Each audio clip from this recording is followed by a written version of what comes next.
Nous croyons tous en quelque chose, que ce soit un personnage, un héros, une icône ou simplement un idéal. Et pourtant, la plupart des héros au centre des sorties de cette semaine remettent en cause leurs croyances, que ce soit par leurs actions ou leur place au centre du métrage dont ils sont le héros. Les auteurs de cette semaine décident de regarder le monde comme ayant besoin de croire en quelque chose, comme si une croyance portait aujourd'hui le pouvoir d'un homme ou d'une société, et qu'ainsi cette croyance était avant tout le pilier fondateur d'une époque qui ne demande qu'à chuter. De par une remise en cause de cette croyance, de par l'impact de cette croyance sur le destin du personnage, de par une condition humaine qui incite à remettre en cause la situation de ce monde, bref, de par un besoin de cerner avant tout l'origine de cette croyance et de sa nécessité. Ces auteurs veulent, au-delà de simplement questionner l'idée de croire, remettre en cause et mettre en avant l'idée que cette croyance ne doit pas dicter la base de notre société et de nos idéaux.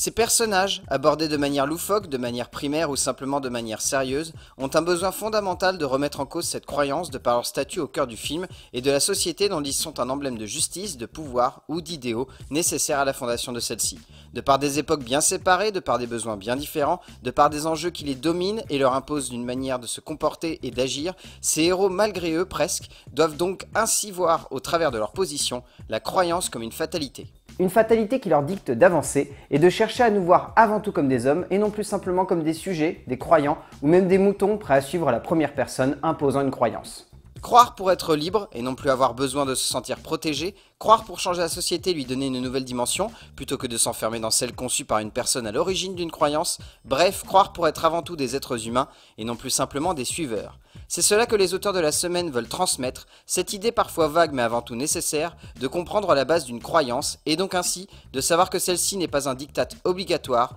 mais un besoin que l'on choisit ou non de ressentir et de poser comme un accompagnateur de notre vie. Une croyance est alors vue comme un objet pouvant aider la société et non plus comme à une époque dictant cette société, un besoin nécessaire à la force et la forme du monde comme on le connaît aujourd'hui.